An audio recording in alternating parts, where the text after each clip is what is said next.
Good evening, I'm Cesar Orenia Drilon. I'm Pauline Verzosa. And I'm Sean Yao. The big stories tonight. Allies of the Dutertes are open to President Marcos's offer of reconciliation, but they are asking a few things from the chief executive: sincerity and a commitment to bring their Tatay Digong back home. A former Duterte spokesperson, Harry Roque, could be the subject of a red notice soon. The Justice Department has started the process of seeking the help of Interpol to arrest him for human trafficking.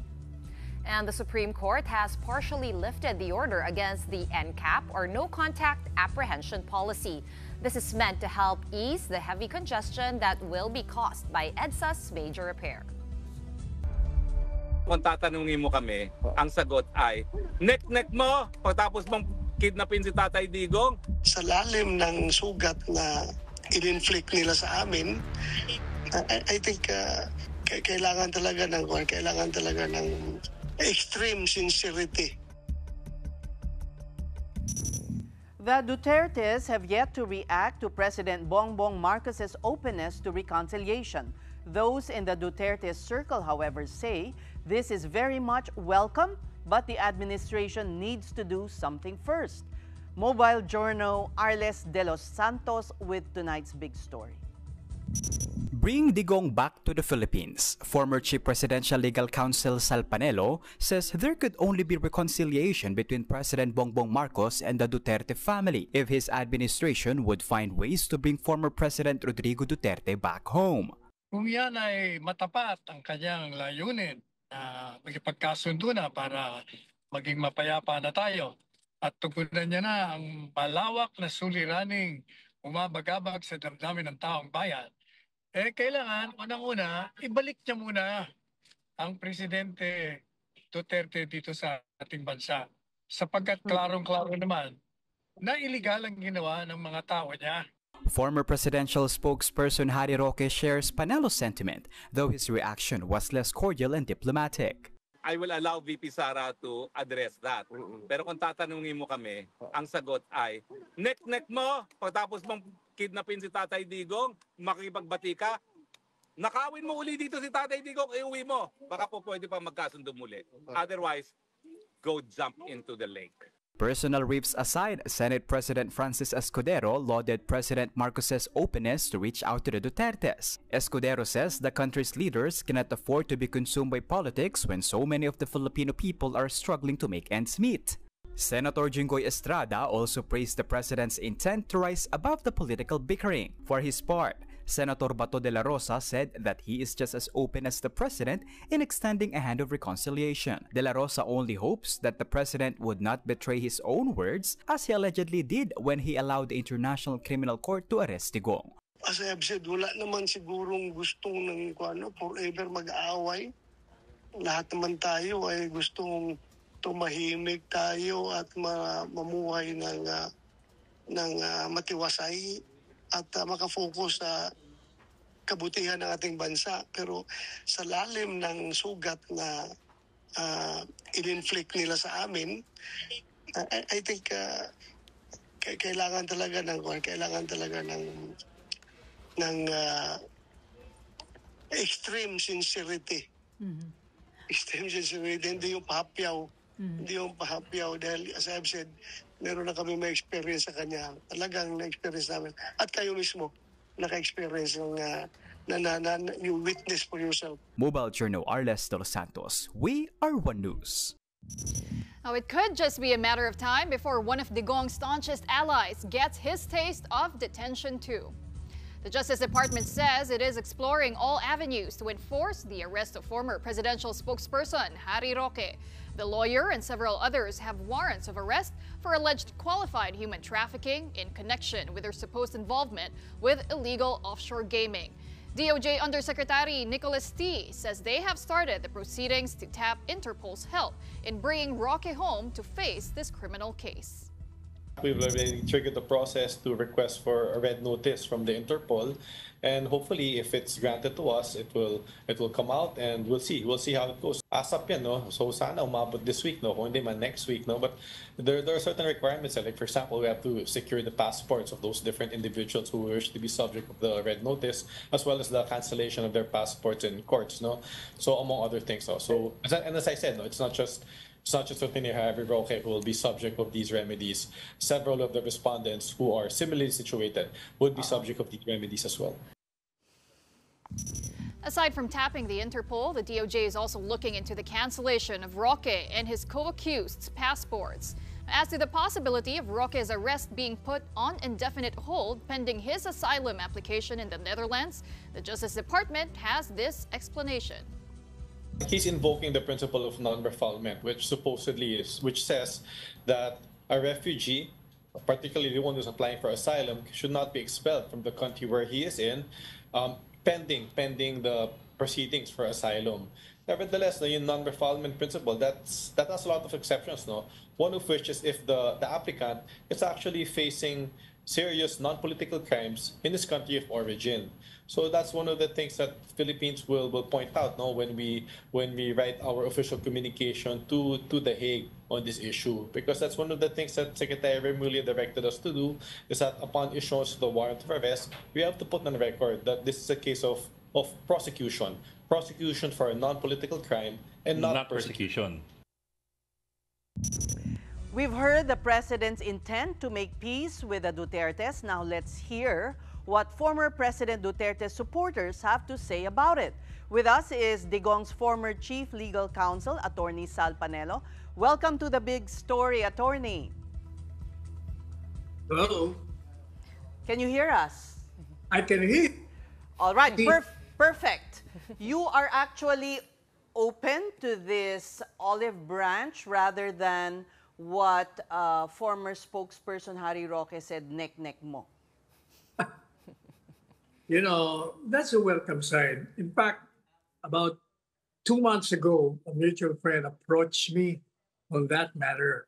He said, and he's a high-ranking official of the government, he said, I'm concerned with what is happening. Is it possible for a reconciliation between PBBM and PRRD? Sabi ko, ba't naman hindi? Sabi ko, pwedeng-pwede yan. Kaya lang, kung gusto nyo ako magkaroon ng reconciliation, balik nyo muna si Presidente Duterte nito to show you the sincerity of the President. That was 2 months ago pa. In other words, as early as 2 months ago, meron ng mga parinig.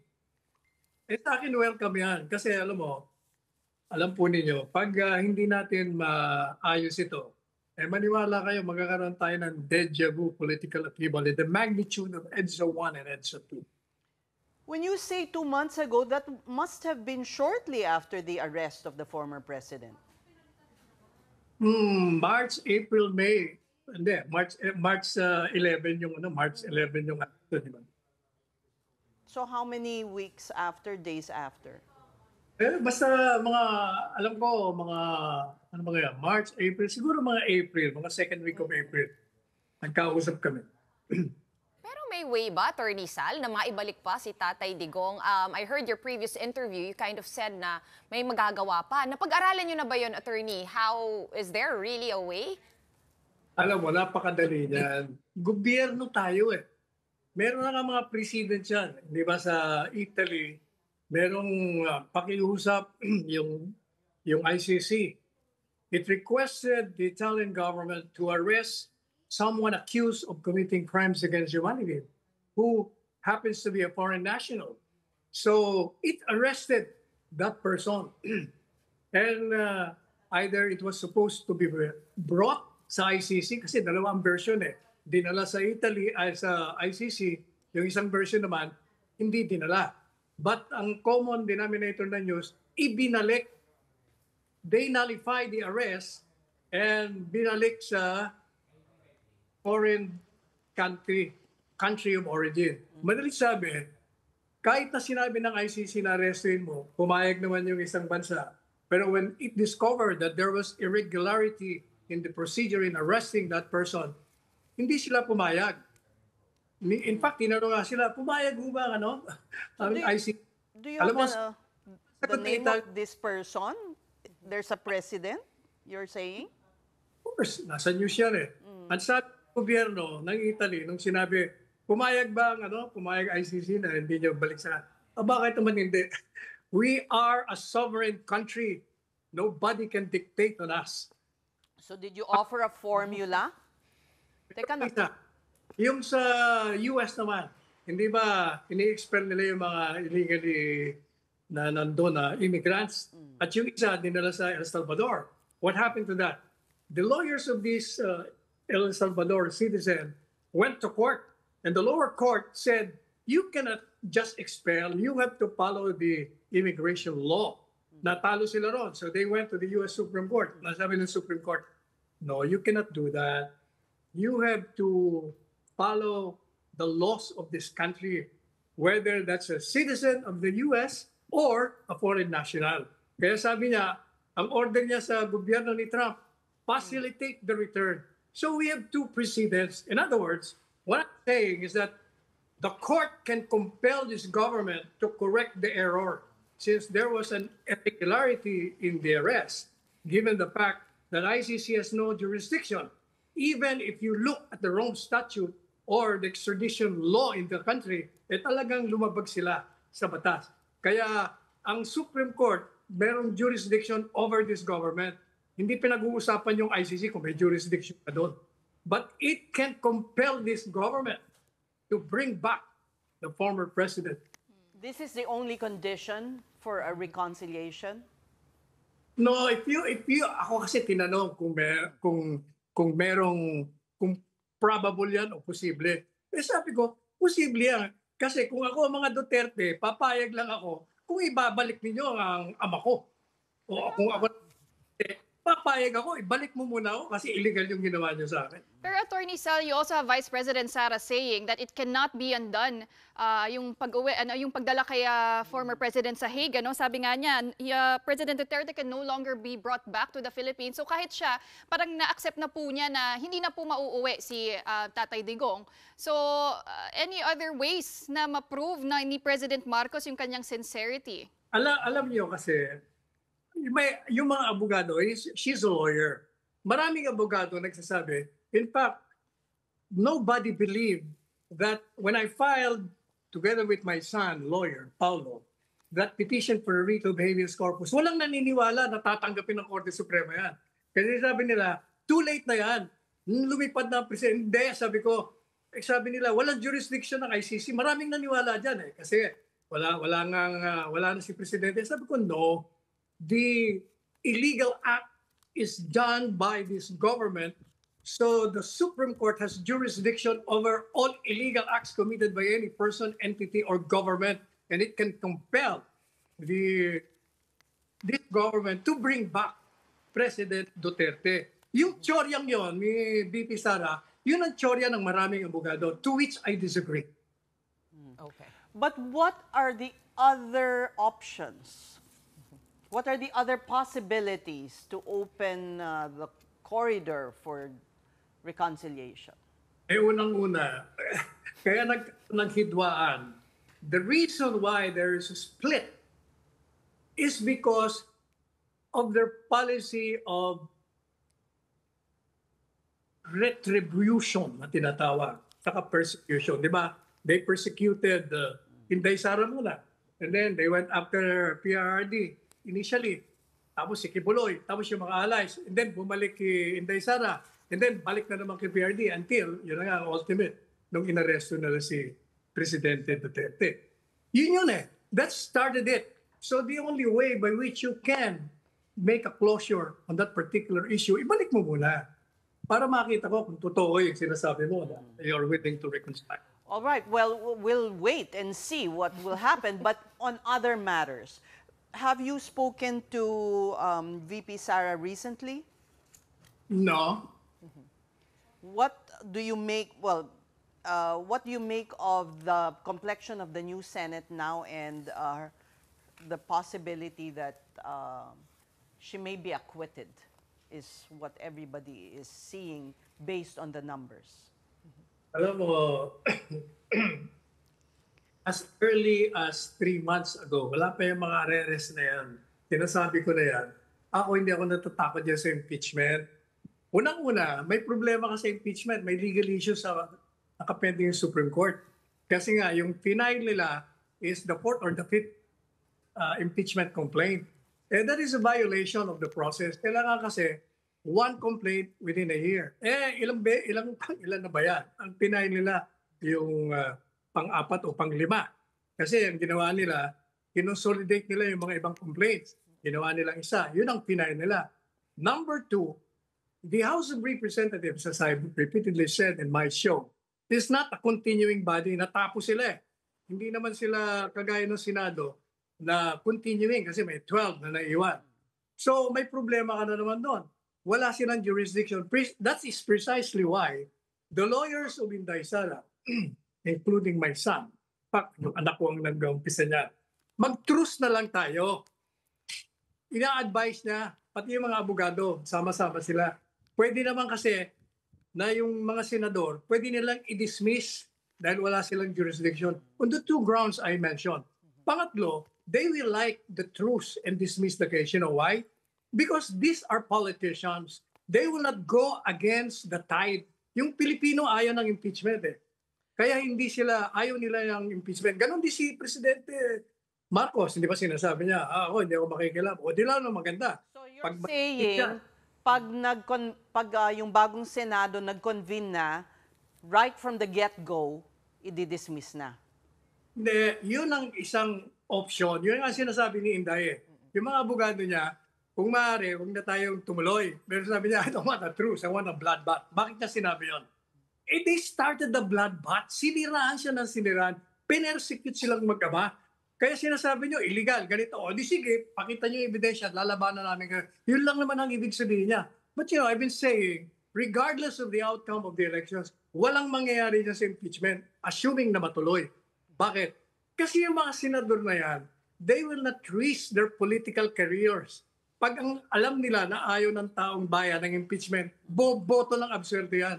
Tandaan mo, hindi totoo na judges will be voting on the basis of evidence. Kalokohan yun. This is a game or a contest of numbers. Pag marami sila at nakikita nila na ang tao magagalit sa kanila, tandaan mo nagalit ang taong bayan, mga bumaliktad kay PRD, lumagapak lahat. O lalo nilang makikita ngayon, ako mahirap ito. Mahirap natin kontra ito. O kaya, na yan.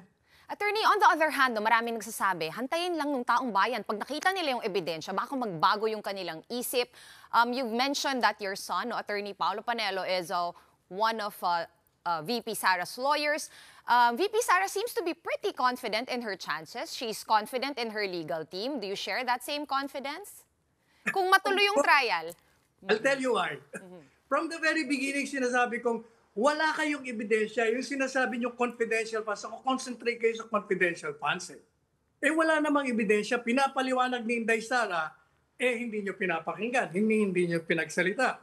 Pero ang katotohanan niyan, yung tinatawag na notice sa kanya, na disallowance, hindi pa naman final yun sa how in the world can you introduce evidence that's not even final.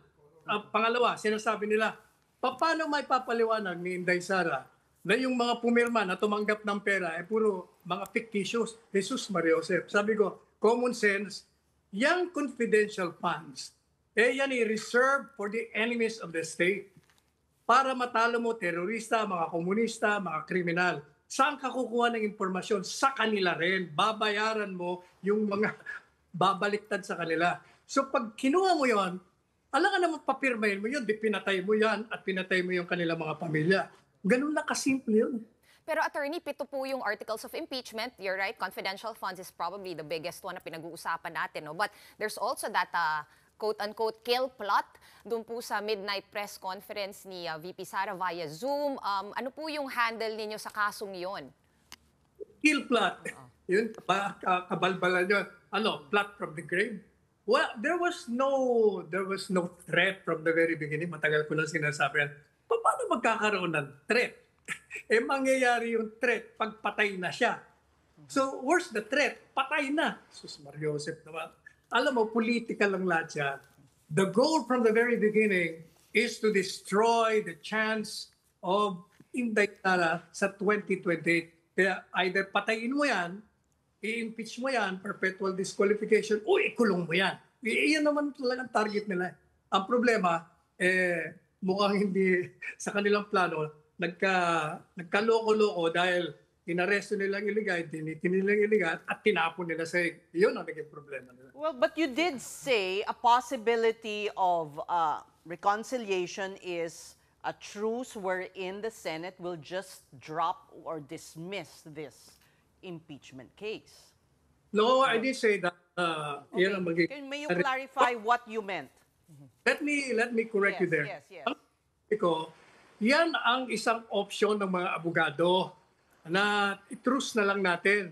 At yan naman, pwede naman gawin ng mga senador yan kung gusto nila na wala ng impeachment.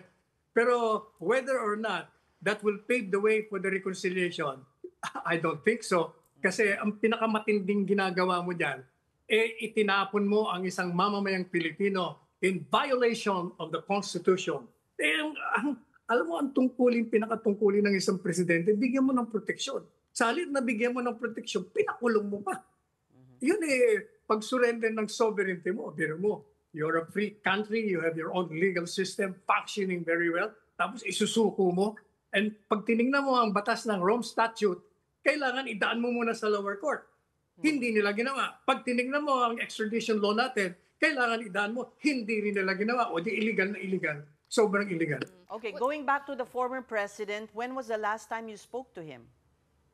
We didn't speak. Nagsinyasal lang kami sa Hong Kong. Kasi nga, nung March 9, nandun na siya sa stage. Kasi dumating ako nung event mismo Nakalimutan ko nga yung event na yun So nagsinyasal lang kami. Pero never kami nagkausap. Kasi he was calling me March 10 ng tanghali. Hindi ko nakita dahil sa kabilang island ako. Namamasyal kami. Tawag naman ako ng tawag. Hindi niya rin ako hindi rin lately. I meant lately. Have you, hindi nga. Hindi? Hindi pwede kasi di ba nung dumating ako dyan sa Villamor, ayaw naman nila akong papasukin. Tinatawagan ko sa telepono, ginajab naman ng mga telepono namin. Kaya hindi kami nagkausap. Ngayon na nasa Hague siya, wala kayong communication lines? Hindi ka naman pwedeng makatawag doon o hindi rin siya pwedeng makatawag. Kailangan may approval muna.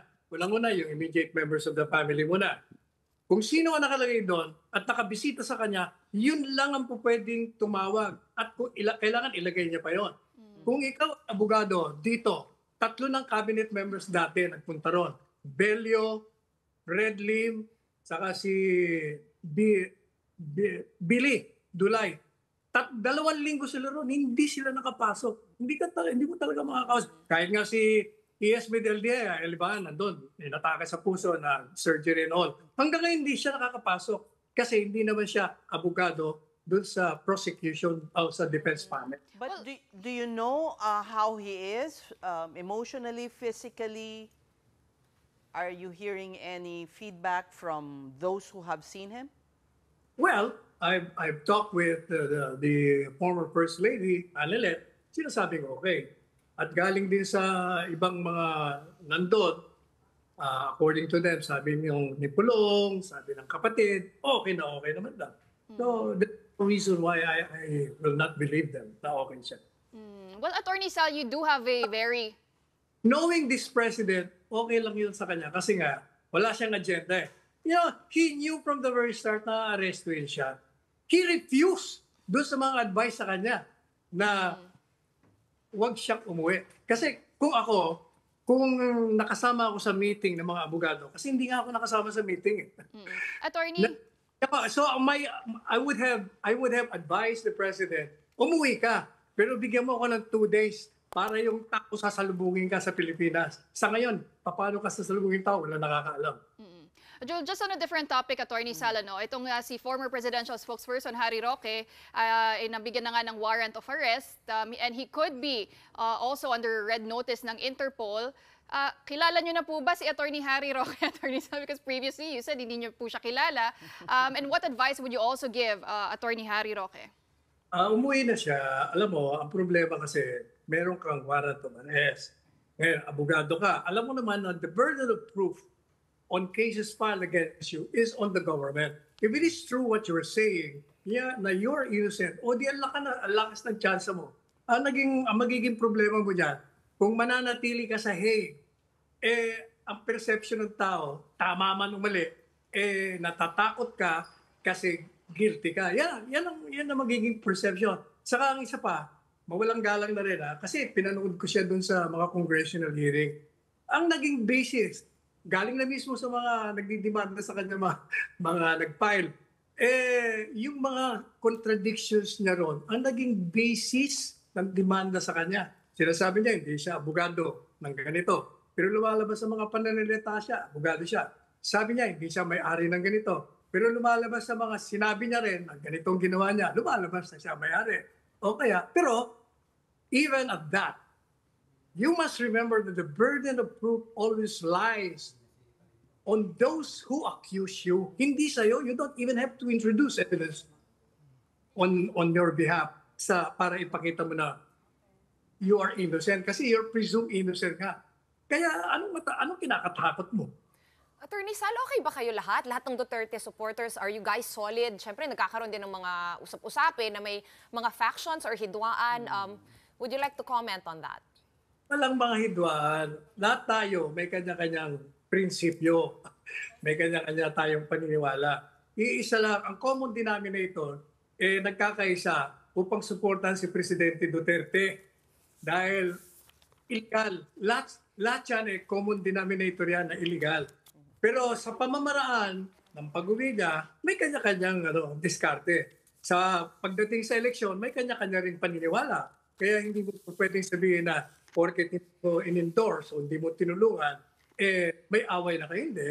May kanya-kanya kayong prinsipyo, may kanya-kanya kayong panukatan how to choose a candidate. And despite the endorsement of yung iniidolo nyo, hindi mo susundin. Ganun talaga. Kailangan, may sarili ka namang utak. Well, thank you very much for talking to us, former Chief Presidential Legal Counsel Attorney Sal Panelo. Returning Senator Panfilo Ping Lacson has addressed an issue from the rumor bill. Lacson denies reports circulating online that he and a fellow senator-elect recently met with Vice President Sara Duterte.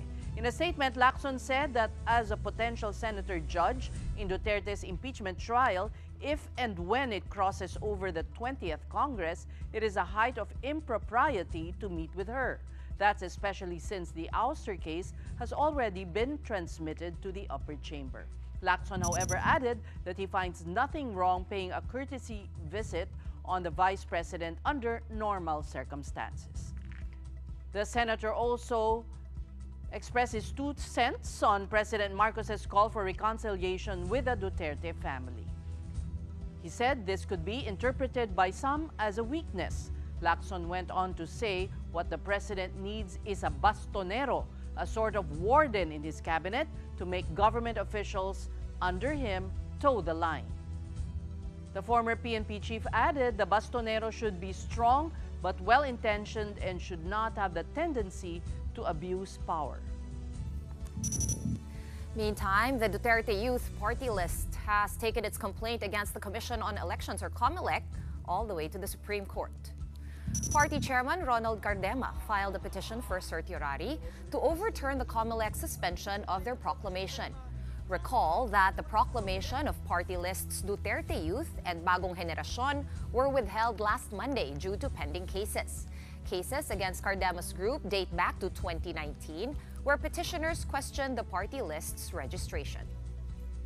Talagang mayroong grave abuse of discretion na ginawa ang COMELEC. Bakit po natin sinasabi yon? Discretion na lang nila ngayon kung kailan sila magpoproklama .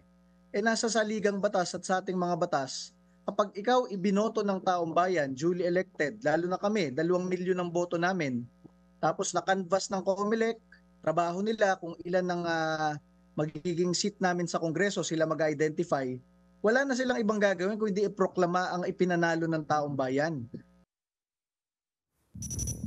The COMELEC has yet to respond to the High Court regarding the Duterte Youth Party List's petition. However, earlier, the poll body said it is standing by its decision, citing jurisdiction over election winners until June 30. Maaari yan ay bugso ng damdamin and therefore irespeto na lang po natin yan. Regardless of the pressures, regardless of the personalities, regardless of the accusations and allegations, there are only very important truths. Number one, may pending case. Number two, may issue, legal or factual. Number three, ma-resolve ng commission. Yan. We're going to take a quick break, but coming up, former OWA administrator Arnel Ignacio responds to allegations he is involved in a questionable billion-peso land deal. The details of that when the big story returns. Stay tuned.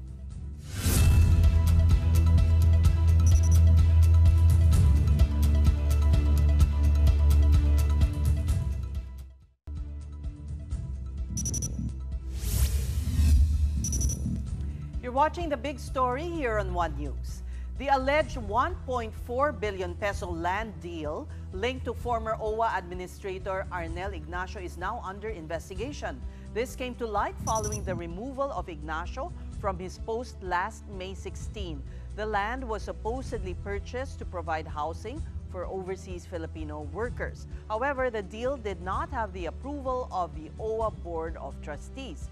It was further found that construction on the 1.5-hectare lot did not proceed since this particular parcel of land is located too close to the runway of NAIA 1.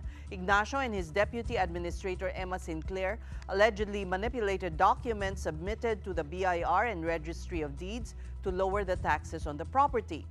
But in an exclusive statement to News 5, Ignacio says he was shocked by the allegation and is now speaking to his lawyers and will face any charges. The former OWA administrator also denied he is in hiding, vowing to give clarity on the issue soon. Department of Migrant Workers Secretary Hans Kakdak and new OWA Administrator P.Y. Quanan assured that a full investigation is underway. We know for sure na na-bypass ang OWA Board of Trustees dito despite the provisions of the OWA Charter. And on 6 matters, we are still in the process of digging deeper and finding out more details, looking through documents, talking to personnel inside. Bakit ito nangyari? Nobody is exempted or safe from this investigation. We will go as deep as we can and as broad and wide as we can in terms of who are culpable. My assurance, as I said, we will undergo the necessary audit and investigation in OWA. We will protect the funds of OWA. We will make sure that there will be policies issued and not lang issued, but siguro reissued and emphasize even more the zero tolerance for corruption. Meantime, the Supreme Court has partially lifted the temporary restraining order on the No Contact Apprehension Policy, or NCAP. This is in response to the urgent motion filed by the MMDA and the Solicitor General in anticipation of the heavy traffic that will be caused by the EDSA rehabilitation project. But the High Tribunal said NCAP can only be implemented by the MMDA in major thoroughfares such as EDSA and C5. NCAP ordinances by local government units are still unauthorized. Recall that the High Court imposed a TRO on NCAP after 3 petitions insisted that it violated the Data Privacy Act and Land Transportation and Traffic Code. The petitioners also argue that the policy burdens operators and does not penalize real traffic violators who are often the drivers. Now, what do transport groups think of this recent Supreme Court decision? Let's ask Obet Martin of Transport Group Pasang Mazda, one of the petitioners against NCAP. Magandang gabi po sa inyo. Magandang gabi, Ma'am Sir. Sorry at makinig. O Ka-Obet, kasi nasa masasabi na siguro nating medyo emergency itong EDSA rehab, no? Kayo ba'y sumasangguni sa decision ngayon ng Supreme Court? Alam niyo, Ma'am Jess, kami isa sa mga petition dyan ang Pasang Mazda. At yan nga, for the past 3 years, talagang natiyaro ito ng ating kataas-taasang hukuman. Nagpapasalamat po kami. Subalit yung pagkakataon na NM na malilift na ito, basa ngayon din namin. Kanya ang dahilan lamang po kung ba't kami tumutunog yung po mga penalties. Sapagkat kami public transport, pagkat nakuha ng plaka, kami po mga operator ang pinagmumutan ng mga local government natin, which is very unfair to us sapagkat hindi po kami ang may dala. Ngayon po, ang driver namin, kung may mga pagkakataong may mga dapat sila po ang state natin. Unlike in the States and in some foreign countries, meron tayong tinatawag po, ma'am, na facial recognition. Dapat, yan ang ganyan dito sapagkat ang nun, sa sobra pang taas ng mga penalty, ito mga tinatama ang operator. Dapat ang driver nagmamaneho ang mabigyan ng penalize po at mabigyan ng tamang edukasyon. Ayun nga, yung pinag-uusapan namin, Ka-Obet, no? Nagkakaroon, ganung problema rin po kami kahit sa pribadong sektor at kahit di kami namamasada. Pero having said that, itong partial lifting ng TRO, para lang naman sa C5 at saka sa EDSA. Actually, hindi naman po kasama yung sa mga LGU, so hindi po matatamaan yung mga jeepney drivers, etc. Okay po ba kayo doon sa desisyon na ganito na lang muna dahil matatapat tayo sa mabigat na traffic sa EDSA pagka kinumpuni na ito? Well, sinasangkiran po namin yan at siguro kailangan pa may mga implementing rules. Huwag na yung paris ng dati na kung sino yung may amuntak yan yung penalize. Siguro po magkaroon ng IRR na yung driver o yung nag-commit ng traffic violation ay pay for two isom ng operator para ma-present ang driver doon sa tamang sa MMDA para yun po ang ma-penalize at mabigyan din po ng edukasyon. Ka-Obet, pwede pong ayusin yung kung saan kayo naroroon kasi napuputol yung kung kailan kayo may mahalagang sinasabi, hindi namin masyadong maintindihan. So, pwede pong subukan natin. So, para lang klaro. So, kayo po ay payag na. Payag na. Tama po ba ang pagkakaintindi namin? Pumapayag po kami, pero dapat po dyan, ang tatamaan dyan, huwag po yung mga public transport operator, kundi yung pong driver mismong lumalabas. At kung maaari, ang isomon kagad ang operator within 2 days para po yung driver na kanilang nag-commit ng traffic violation, yun po ay maipresent sa MMDA. As far as you know, Ka-Obet, since na TRO nga itong NCAP, yung mga ahensya ba ay nagsimula ng mag-review ng mga polisiya or mag-edit, no? Or revise ng kanilang mga polisiya para nga i-take into consideration yung mga concerns ng mga public utility operators, pati na rin ng mga private citizens? Dapat po siguro mag-review silang mabuti. At ang magkasobon po nito, wag na po yung local government. Mismong LTO na po ang susulat sa mga operators sapagkat they have the record. Ang nangyari po noon, ang local government na mismo, kanya tumatagal po ito na 1 buwan, halos 2 buwan bago dumating po ang mga summon. Well, Ka-Obet, ang hinihingi nyo nga naman po is due process para sa mga operator, pati mga driver. But can you give us a picture? Gaano po ba kalaki yung mga multa na naaano po sa inyo na papataw doon sa NCAP, kaya inihaan niyo po itong petisyon na ito? Noong pong araw, kung ito may recollection, mas na 2,000, 2,500, hindi po pare-pare ang local government. Ang MMDA po, pag nag-commit ka ng tinatawag na obstruction, ito may recollection 500 to 700 lang. Ang mga local government po nun, ang penalty nila ay 2,000 to 2,500. At kung hindi mo pa ma-redeem within 7 days, meron po silang penalty ipinapatong dito na napakalaki ho ng multa para sa amin. Kanya po kami nabibigatan dito at ito pong ipinitisyon namin. Dapat magiging unified ho lahat ang mga local government when it comes to penalty. Okay, mas maganda na yung signal ngayon, Ka-Obet. Mas maganda na. Maraming salamat po. Okay. May last question ako doon, no?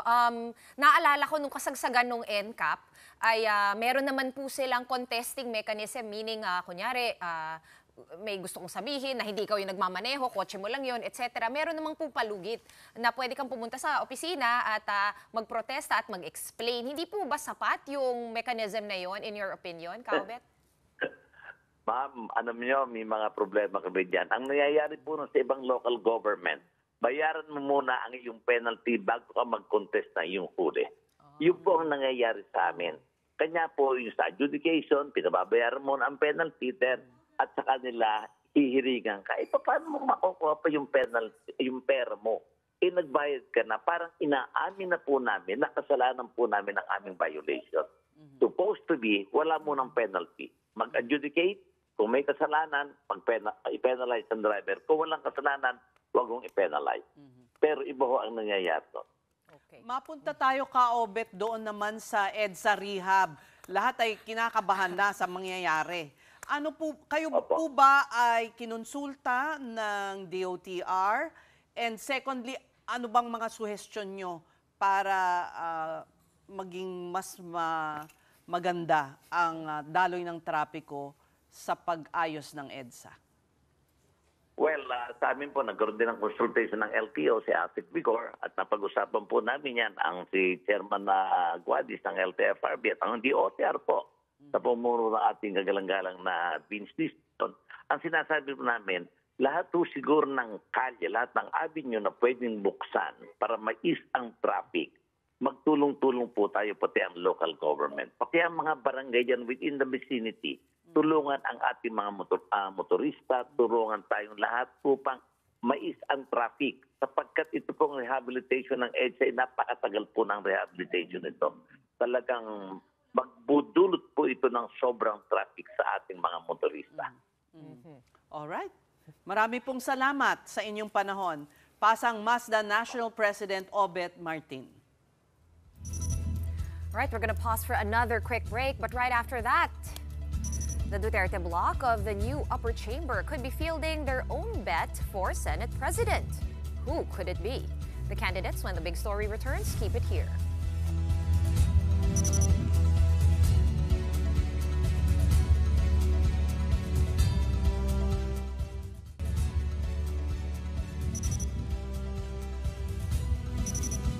The big story is back, with Senator Bato de la Rosa confirming talks among the so-called Duterte bloc. The topic, who should be the next Senate President? Mayan Los Baños has that story. The so-called Duterte bloc in the Senate will be meeting in the coming days. They will talk about their pick should there be a change in Senate leadership in the 20th Congress. That's amid talks of a shake-up. After returning, Senator Tito Soto revealed that 3 to 4 lawmakers from the upper chamber have approached him, broaching the idea of him taking another shot at the Senate presidency. A Duterte ally who just won a fresh term says none from their camp has spoken to Soto about this issue. Senator Bato de la Rosa says, though, messages were already exchanged with current Senate leader Chis Escudero. So good naman kami. Wala mo kami problema. I defer my decision to the group. Ano mapag-usapan namin din yun ang susundin ko. Pag-usap-usap pa kami. Kaming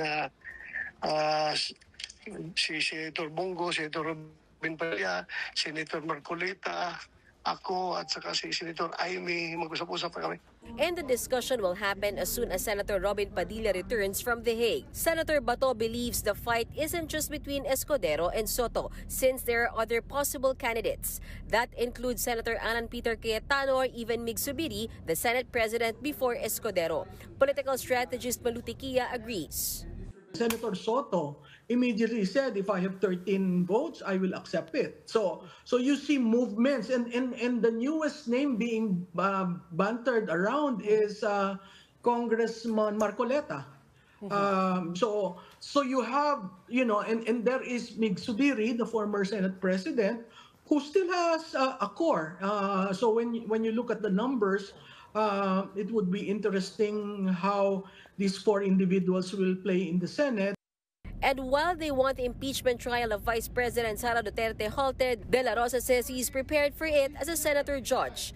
Recall that Duterte says she wants a full-blown trial and that she wants a bloodbath. Hindi ko alam, kasi ako ready na talaga ako to sit as senator judge. wala akong in-explore na possibility na hindi matuloy. Hindi ko in-explore yan at wala akong effort na mag-isip ng paraan para hindi matuloy.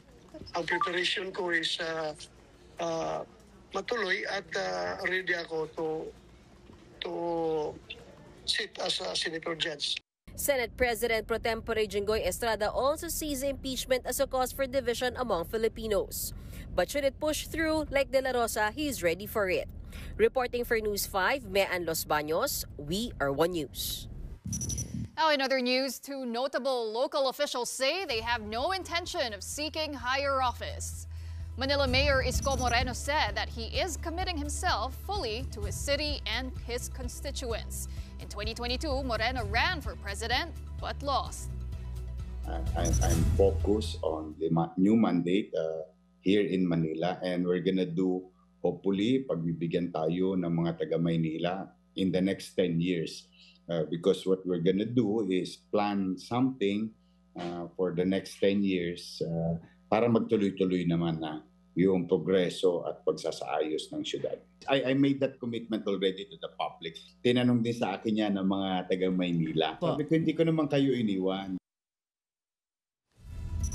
Meantime, Baguio City Mayor Benjamin Magalong will be serving his third and final term. Magalong is well known for his advocacy for good governance, with rumors going around that he will take this to the national level.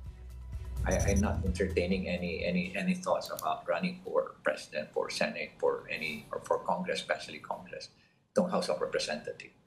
Ginagawa ko lang to because it's a legacy that we can pass on to the next generation. Unlike Mayors Isko and Benji, former Senator Manny Pacquiao did not win in the midterm elections, but he is back in the arena that he loves most. Our big picture tonight is our pambansang kamao, the People's Champ, now in training. The Pac-Man is seen sparring at the Wildcard Gym with none other than his coach, Freddie Roach. Recall that the former 8th Division World Champ retired from boxing in 2021. Right now, he is preparing for his first professional fight after 4 years, facing WBC welterweight champion Mario Barrios in July. Pacquiao is out to prove that he still has some fight left in him and dedicates this match to the Philippines and his supporters. Nagulat ako ang bilis. It's been a week since the midterms. Best way to recover, I guess, but wow. It's therapeutic, right? Isn't Boxing. it scary? How old is Manny Pacquiao now? Late 40s already. Yeah. We'll see. I mean, he's... What do you think? Let's ask the sports expert here. Look, I'm excited to see him back in the ring because it's been 4 years, right? Yeah. And when I was still a sports journalist, I said my dream was really to catch a Manny Pacquiao fight live. So now that he's you on still have that retiring, chance. I have a chance. So where do you think it will be though? Kasi dati nagkaroon siya ng Macau, which I was able to watch kasi malapit lang. But what if maybe in the US again? Maybe, yeah. Yeah, it's most always likely. usually in Vegas. Most likely. Okay. Unless they're the ones organizing it, then they can hold it near the Philippines. But maybe this one, we don't know. Well, let's ask the sports. I know. Oh, yeah. Okay. Let's finish this up. Now that's it for the big story on this Tuesday evening. We are One News, all sides, all the time. Thank you for watching. Have a good night.